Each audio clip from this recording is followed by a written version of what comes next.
Assalamualaikum warahmatullahi wabarakatuh. Yang terhormat dosen pengampu mata kuliah ilmu tauhid Bapak Fakih Ali Syariati LC MSI dan semua teman-teman prodi ekonomi syariah kelas C yang saya cinta sayangi. Pertama-tama marilah kita panjatkan puji syukur kehadirat Allah Subhanahu wa taala. Karena atas berkat rahmat-Nya lah kami diberikan kemudahan dalam pembuatan video presentasi ini. Sholawat beserta salam semoga tetap tercurah limpahkan keharibaan baginda Nabi Muhammad Sallallahu Alaihi Wasallam yang syafaatnya kita nantikan kelak di yaumil akhir. Video presentasi ini dibuat untuk memenuhi tugas presentasi mata kuliah ilmu tauhid yang diampu oleh Bapak Fakih Ali Syariati LC MSI.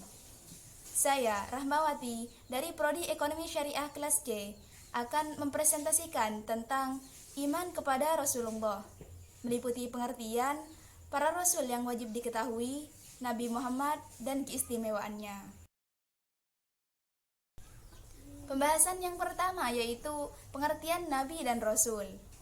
Yang pertama, pengertian Nabi. Kata Nabi berasal dari kata naba yang berarti pemberitahuan yang besar.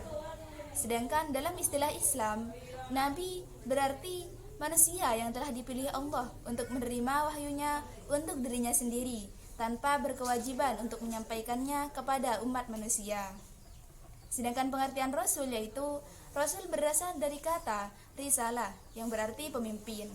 Sedangkan dalam istilah Islam, Rasul berarti manusia yang telah dipilih oleh Allah untuk menerima wahyunya untuk dirinya sendiri dan berkewajiban untuk menyampaikannya kepada umat manusia.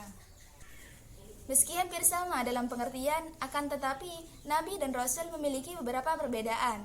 Di antaranya yaitu yang pertama, Nabi mendapatkan wahyu dari Allah hanya untuk dirinya sendiri, tanpa berkewajiban untuk menyampaikannya kepada umat manusia. Sedangkan Rasul mendapatkan wahyu untuk dirinya sendiri, serta berkewajiban untuk menyampaikannya kepada umat manusia. Yang kedua yaitu semua nabi belum tentu rasul, akan tetapi semua rasul sudah pasti nabi.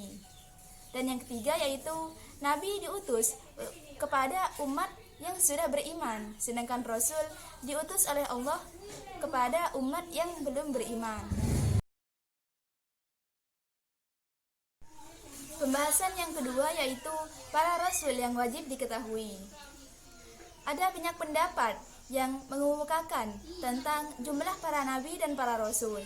Akan tetapi, dalam kitab Qatrul Wais disebutkan ada satu riwayat yang meriwayatkan tentang jumlah para nabi dan para rasul, yaitu jumlah para nabi sebanyak 124.000 dan para rasul 313.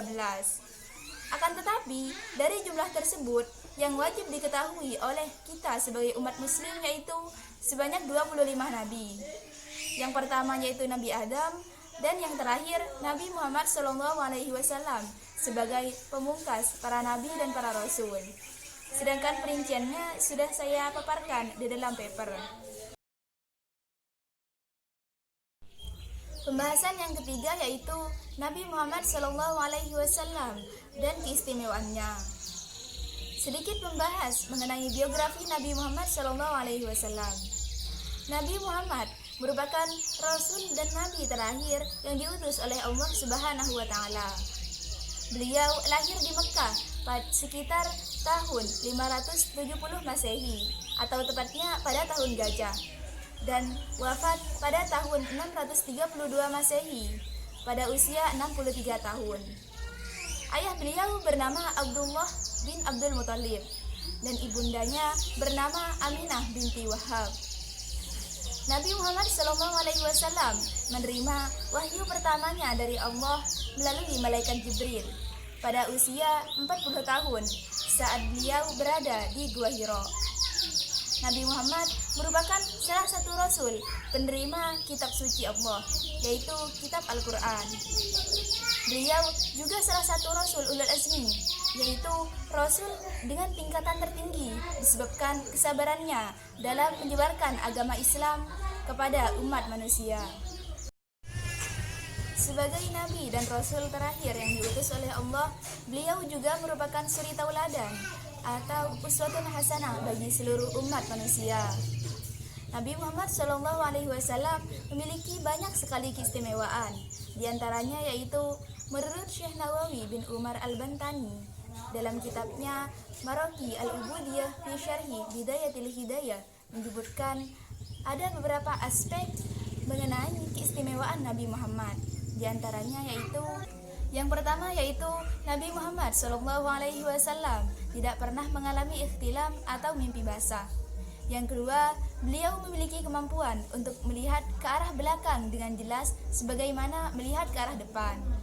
Yang ketiga, meski dalam keadaan tertidur dan matanya terpejam, akan tetapi hatinya tidak pernah tertidur. Dan yang keempat yaitu apabila dalam sebuah majelis, Nabi Muhammad SAW pundaknya selalu lebih tinggi daripada pundak para sahabat-sahabatnya. Dan masih banyak lagi keistimewaan dari Nabi Muhammad SAW.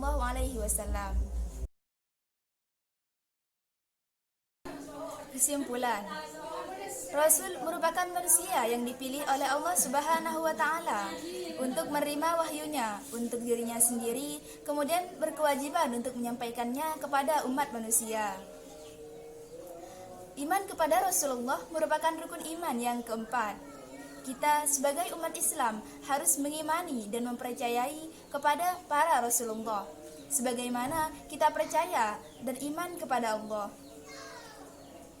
Nabi dan Rasul terakhir yaitu Nabi Muhammad SAW. Sebagai Nabi dan Rasul terakhir, beliau juga merupakan suri tauladan atau uswatun hasanah bagi seluruh umat manusia. Beliau juga sebagai Rasul Ulul Azmi, yaitu Rasul dengan tingkatan tertinggi, disebabkan karena kesabarannya dalam menyampaikan risalah Allah. Mungkin hanya itu yang dapat saya sampaikan, kurang dan lebihnya saya mohon maaf. Wabillahi wa taufiq wal hidayah, waridai wal inayah. Assalamualaikum warahmatullahi wabarakatuh.